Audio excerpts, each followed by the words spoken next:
Tai Sergejau, noriu dar simboliškai nuo mūsų įmonės tokią dovanėlę turime. O. Papasakosiu, kas čia yra. Čia maišelis, kai eisi iš miško susirišęs vantas, susidėsi iš tą maišelį.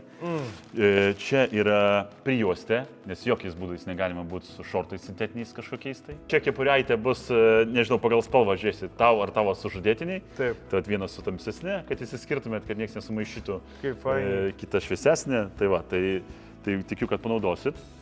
Labai džiaugiuosi ir, žinokit, jūs mane nustebinot, bet duokit man minutę, žinokit, aš irgi netuščiom atvažiavau.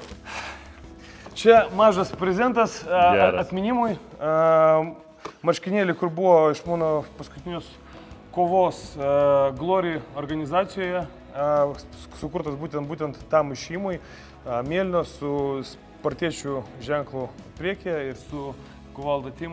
Geras. Gerai, ir kepuraitė. Ačiū labai. Ačiū Jums. Reikės dar kažką tai pridėti, aš jau jaučiuosi taip labai kukliai, žinai, nesitikėjau. Geras, labai faina. Kaip ir sakiau pradžioje, jūs mano lūkesčius jau nežinau kiek žingsnių į priekį. Dabar su šitą maikutę, ar man į darbą važiuoti, ar man su ją mėgot, ar man su ją dirbti? Su šito jau galite spjaudytis ir siūsti ir vardo neklausyti. Ačiū labai, faina. Ačiū Jums.